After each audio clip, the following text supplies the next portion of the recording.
देखिए, कहने सुनने के लिए ज़्यादा कुछ बचा नहीं है, पर क्योंकि थाला ने कप्तानी करी है इसलिए बोलना ज़रूरी है।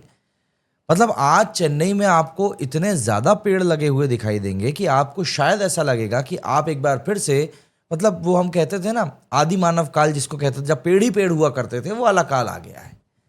इतनी डॉट बॉलें खेली गई हैं, इतनी डॉट बॉलें खेली गई हैं कि पूछिए मत।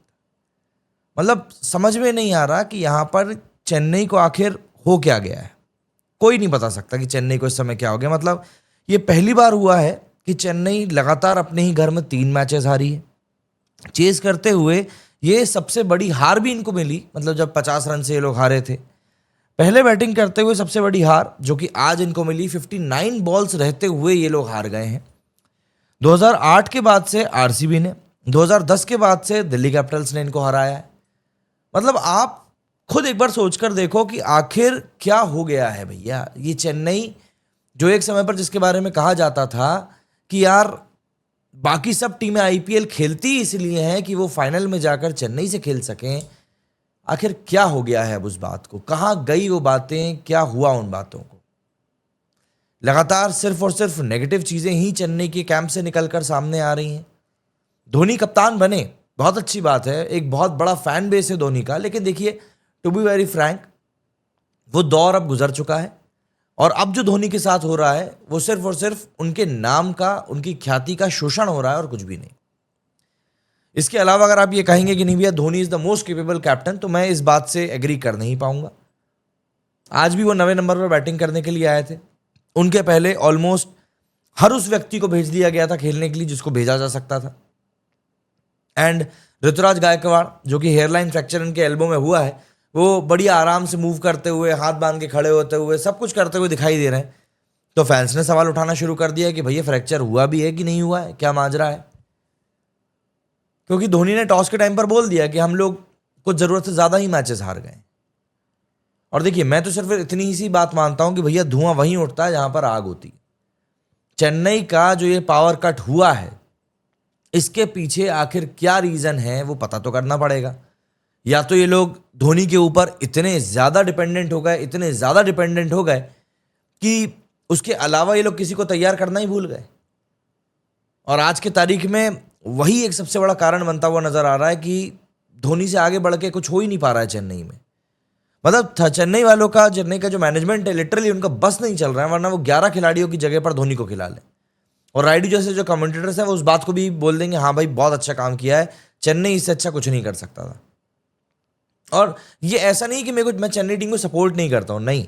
चेन्नई एक समय पर आईपीएल की ऑस्ट्रेलिया मानी जाती थी। और क्या होता है ना कि जब एक ऐसी टीम जो बहुत अच्छा खेलती हो, उसका डाउनफॉल आप साल दर साल, मैच दर मैच बार बार देखते हैं और आपको दिखता है कि यार यहां पर तो ये गलतियां नहीं है बल्कि ये ब्लंडर्स हैं, तो दुख होता है कि यार इन चीजों से बचा जा सकता था, इन चीजों को अवॉइड किया जा सकता था, लेकिन उसके बावजूद भी ऐसा लगता है कि यार कोशिश ही नहीं करी गई। बस ऐसा लग रहा है कि हाँ चल रहा है, चलने दो, टिकट्स बिक रहे हैं, फैंस आ रहे हैं, टीआरपी आ रही है, चल रहा है, चलने दो, कोई दिक्कत नहीं, फ्रेंचाइजी जिंदा रहना चाहिए। आप एक्चुअली में ब्रांड सीएसके के लिए खेल रहे हो या आप ब्रांड धोनी के लिए खेल रहे हो? अब ये बड़ा एक सवाल खड़ा हो रहा है। आज का मैच जिस तरीके से कोलकाता ने जीता है, मतलब कोलकाता के लिए एक बहुत ही सेटिस्फाइंग विन है, मैं आपको बताऊं क्यों। क्योंकि पहली बात तो ये जो स्कोर उन्होंने चेज किया है, ये मात्र उन्होंने 10.1 ओवर्स में चेज कर लिया, 59 बॉल्स रहते हुए। और ये एक करारा तमाचा क्यों है सीएसके के मैनेजमेंट के गाल पर? क्योंकि जिस पिच के ऊपर धोनी ने, मतलब टॉस जीता था किसने? रहाणे ने बोला कि साहब हम लोग पहले बॉलिंग करेंगे। धोनी भाई साहब आए बात करने के लिए, धोनी ने कहा हम भी पहले बैटिंग ही करना चाहते थे क्योंकि हम लोग जानते हैं कि यहाँ की पिच कैसे क्या खेलती है। आप जानते थे पिच कैसे खेलती है, उसके बाद आपने ऐसा खेला, आपको पता नहीं होता पिच कैसे खेलती, तो फिर आप क्या कर लेते भाई? 103 के ऊपर आप ऑल आउट हो गए हो, उसमें भी आपके कॉन्ट्रीब्यूशंस की अगर मैं बात करूं तो शिवम दुबे ने सबसे ज्यादा रन बनाया, 31। Number of balls taken 29। One day खेल रहे हो, टेस्ट मैच खेल रहे हो, चलिए ठीक है। अगला शंकर ने 21 बॉलों पर 29 रन बनाए। लेकिन शंकर के ऊपर मेहरबान रही सामने वाली केकेआर टीम। पहले 0 पे बंदे का कैच ड्रॉप हुआ, उसके बाद 20 रन पे बंदे का कैच ड्रॉप हुआ। लेकिन जब बंदा किस्मत ही बिल्कुल एकदम झाटू टाइप की लेकर आया हो, तो फिर तो आप कितनी देर तक उसको खिलाओगे यार? 29 पे बंदा फाइनली आउट हो गया। इसके बाद थर्ड जो हाईएस्ट स्कोर है, त्रिपाठी त्रिपाठी को खिलाया गया था ऋतुराज गायकवाड़ की जगह पर। इतनी परेशान कर देने वाली पारी मैंने आज तक नहीं देखी।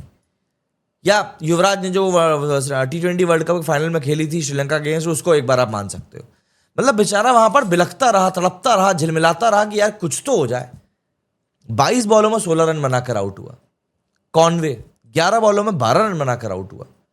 मेरा मतलब सिंपल सा आपको यहां पर बताने का यह है कि आप इन लोगों के एक बार स्ट्राइक रेट्स के ऊपर नजर डालिए।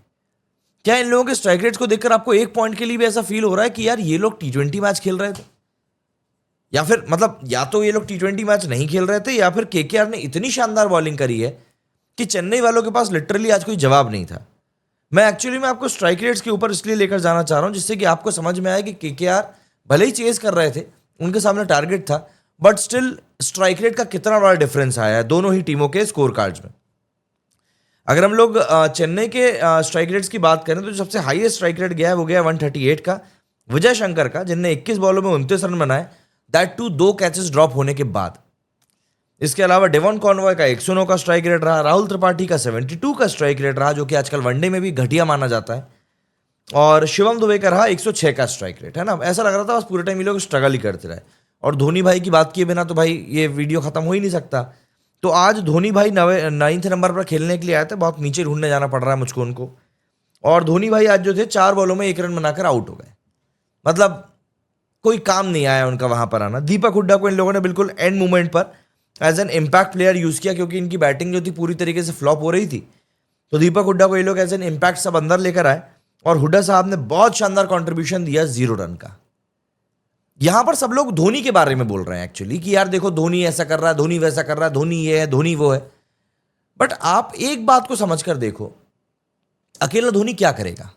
मैं यहां पर धोनी की तरफदारी नहीं कर रहा हूं, पहले इस बात को क्लियर कर दूं, लेकिन अकेला धोनी क्या करेगा। मैं आज मैच देख रहा था तो मुझे गौतम गंभीर की एक बात याद आई थी। गौतम गंभीर ने उस प्रेस कॉन्फ्रेंस में या किसी वीडियो में उन्होंने कहीं पे बैठे थे, वो तो इंटरव्यू में उन्होंने कहा था कि हम लोग कप्तान की तारीफ करते रहते हैं, कप्तान ऐसा था, कप्तान वैसा था, कप्तान ने वर्ल्ड कप जिताया। लेकिन आपको इस बात को एक्नॉलेज करना पड़ेगा कि एक कप्तान उतना ही अच्छा होता है जितना उसकी टीम अच्छी होती है। आज की तारीख में अगर मैं CSK की बात करूं तो CSK की टीम एक टटपुंजी सी टीम समझ में आ रही है, जिसको कि समझ में नहीं आ रहा है कि उनको क्या करना है फील्ड पे जाकर। बस खड़े हो जाते हैं और फील्डिंग बैटिंग करके वापस आ जाते हैं। कैच तो आजकल ये लोग वैसे भी नहीं पकड़ पा रहे, तो क्या मतलब है इनका। धोनी कितनी ही अच्छी कप्तानी करने के लायक हो सकता है अभी भी हो, लेकिन जिस तरह से ये टीम खेल रही है ना, मतलब इस टीम के साथ में तो मुझे नहीं लगता कि कोई भी कप्तान जीत सकता है। आप चाहे स्टीव वॉ को ले आइए, आप चाहे रिकी पॉन्टिंग को ले आइए, मतलब आप दुनिया तरीन के जो भी महानतम कैप्टन हुए आप उनको ले आइए, इस टीम के साथ नहीं जीत सकते। क्योंकि आप कॉन्ट्रीब्यूशन देखिए ना, आपको समझ में आएगा। रचिन रविंद्र लगातार फ्लॉप, डेवन कॉनवॉय कोई मतलब नहीं, लास्ट मैच में उनको रिटायर्ड हर्ट किया गया था, इस मैच में रन ही नहीं बनाया बंदे ने गुस्से में आकर। राहुल त्रिपाठी को तो जबरदस्ती गायकवाड़ के चक्कर में अंदर लाया गया, वरना जब तक वो था तब तक तो इसकी जगह भी नहीं बन रही थी। विजय शंकर, ये तो मतलब विजय शंकर के ऊपर तो इतने सवालात खड़े हो रहे हैं कि यार ये बंदे को आखिर खिलाया ही क्यों जा रहा है, इसकी तो कोई पर्ची वर्ची भी नहीं है। शिवम दुबे है, अश्विन भी आज फ्लॉप हो गए। मतलब आज टोटल ये बैटिंग लाइनअप फ्लॉप था, टोटल। अगर मैं बॉलिंग की बात करूं KKR की, तो बिल्कुल 5 बॉलर इन लोगों ने सटीक यूज करे और पांचों के पांचों बॉलर्स ने परफॉर्म किया है।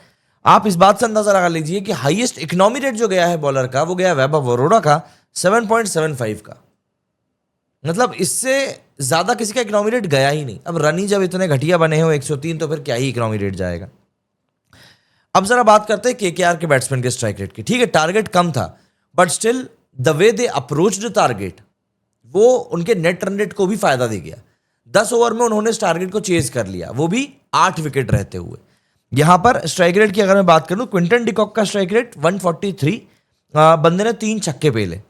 सुनील नारायण ने 44 स्कोर किया, 244 का स्ट्राइक रेट, छक्के मारे 5, उसी ग्राउंड में जहां पर कि चेन्नई के बैट्समैन बॉल को टच नहीं कर पा रहे थे, उस ग्राउंड पर इन लोगों ने ये हरकतें करी हैं। ठीक है ना। इसके अलावा अजिंक्य रहाणे जो कि स्लो खेले, 17 बॉलों में 20 रन, 117 का strike rate. Rinku Singh 12 ball में 15 रन, 125 का स्ट्राइक रेट। एक चीज और आप यहां पर ध्यान दें, जो टोटल छक्के 104 रन चेज करने में KKR ने मारे हैं, वो मारे हैं करीब इन लोगों ने 10 छक्के, है ना। वहीं अगर हम लोग CSK की बात करें तो CSK की तरफ से आपको सरप्राइज होगा ये जानकर कि विजय शंकर ने 1 छक्का मारा, बस दैट्स इट, गेम खत्म। पूरी चेन्नई की टीम की तरफ से सिर्फ 1 छक्का पड़ा है और उसी 104 रन को चेस करने के चक्कर में केकेआर वालों ने 10 छक्के मारे, मतलब कि 60 रन तो उन 10 बॉलों में ही बन गए थे इनके। देखिए, आज के समय में टी20 क्रिकेट बदल चुका है। केकेआर यहां पर बहुत अच्छा नहीं खेल रही टूर्नामेंट में, लेकिन वो एटलीस्ट गेम में बने हुए हैं। आप 6 मैचेस में से 5 मैचेस हार चुके हो। आप वो 5 आईपीएल ट्रॉफी क्या अभी भी सबको दिखाओगे कि भैया हम तो ये 5 बार आईपीएल जीत चुके हैं, इसीलिए हमारा 5 बार हारना बनता है? नाराजगी सीएसके से बस इसीलिए है कि आप इतना बड़ा स्टैंडर्ड सेट करके बैठे। जैसे कोहली और सचिन के बारे में कहा जाता था ना कि इन लोगों का कंपटीशन किसी और से नहीं है, इनका कंपटीशन खुद से ही है, क्योंकि इन लोगों ने खुद इतना बड़ा अपना एक ऑरा क्रिएट कर दिया है, अपने स्टैंडर्ड्स इतने बड़े सेट कर दिए हैं कि उसके आगे ना फिर कुछ भी चीज कम होती है ना तो अखरता है। कोहली का जो पूरा रफ पैच गया है पिछले 3-4 साल का, उसमें भी कोहली ने कई सारे बड़े बड़े बैट्समैन से अच्छे ही रन बनाए हैं, लेकिन क्योंकि वो कोहली का बैड पैच था, क्योंकि उसमें सेंचुरीज नहीं आ रही थी, तो फिर आपने उसको बोल दिया। कुछ ऐसे सीएसके के साथ में भी है, परफॉर्मेंस इनसे एक्सपेक्ट करी जा रही है लेकिन निकल के नहीं आ रही ना, इसीलिए सवाल खड़े हो रहे हैं। और देखिए, सवाल खड़े होना बनता भी है। आप कब तक मुंह छुपाओगे भाई? अब तो धोनी आपके कप्तान बन चुके हैं ना, फिर चीजें क्यों बिगड़ रही? क्योंकि आपकी टीम खराब है, परफॉर्म नहीं कर पा रही है वो। अगर हम लोग पॉइंट्स टेबल की बात करें तो सीएसके अभी भी 9th नंबर पर है, क्योंकि 2 पॉइंट्स उससे भी कम एसआरएच के और नेट रन रेट उनसे भी घटिया है इनका।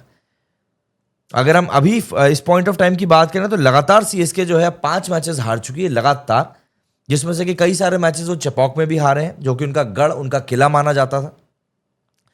चेन्नई ने पहला मैच जो था वो एमआई के अगेंस्ट जीता था, उसके बाद कंटिन्यू वो आरसीबी, राजस्थान, दिल्ली, पंजाब और केकेआर से मैचेस हार चुके हैं। और अब जो उनका मैच है वो 14 अप्रैल को लखनऊ से होने वाला है, और वो लखनऊ जाएंगे वहीं खेलने के लिए। ऋषभ पंत खुद भले ही फॉर्म में इस समय ना हो, लेकिन उनकी टीम इस समय काफी अच्छे फॉर्म में है, तो ऑब्वियस ही बात है वो मैच भी काफी टफ मैच होगा, काफी ज्यादा इंटरेस्टिंग मैच होगा, बल्कि मैं ये कहूं। वही अगर हम लोग केकेआर की बात करें तो केकेआर इस समय तीसरे नंबर पर पहुंच गई है, उन्होंने आरसीबी को नीचे पुश कर दिया है। केकेआर के अब 6 मैचेस में 3 जीत और 3 हार के साथ में 6 पॉइंट्स हो गए। अल्टरनेट मैचेस ये लोग जीत रहे हैं, मतलब ऐसा नहीं है कि इनको टोटल मोमेंटम इनके हक में मिल गया है, but they are managing to win the game. जैसे लास्ट मैच की भी अगर हम लोग बात करें, जो चेन्नई जो केकेआर हारा था 4 रनों से हारा था, एक बड़े टारगेट को चेस करते हुए, और उस मैच में भी वो जीत दर्ज कर सकते थे, बट आखिरी में रन्स थोड़े ज्यादा मिल गए उनको अपोजिशन से। तो केकेआर इस समय तीसरे नंबर पर है। अगर हम केकेआर की हिस्ट्री की बात करें तो पहला मैच ये आरसीबी से हारे, देन ये राजस्थान से जीते, फिर ये एमआई से हारे, फिर ये हैदराबाद से जीते, लास्ट मैच ये लोग लखनऊ से हारे, और अब ये लोग सीएसके से जीते हैं।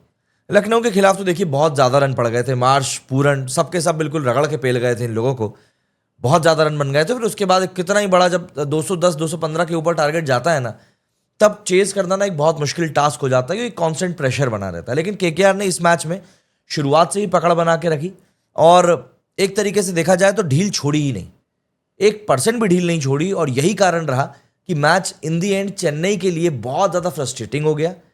ना तो उनके खिलाड़ी चल पा रहे थे, ना तो उनके प्लेयर चल पा रहे थे, और इवेंचुअली चीजें बद से बदतर होती चली गई।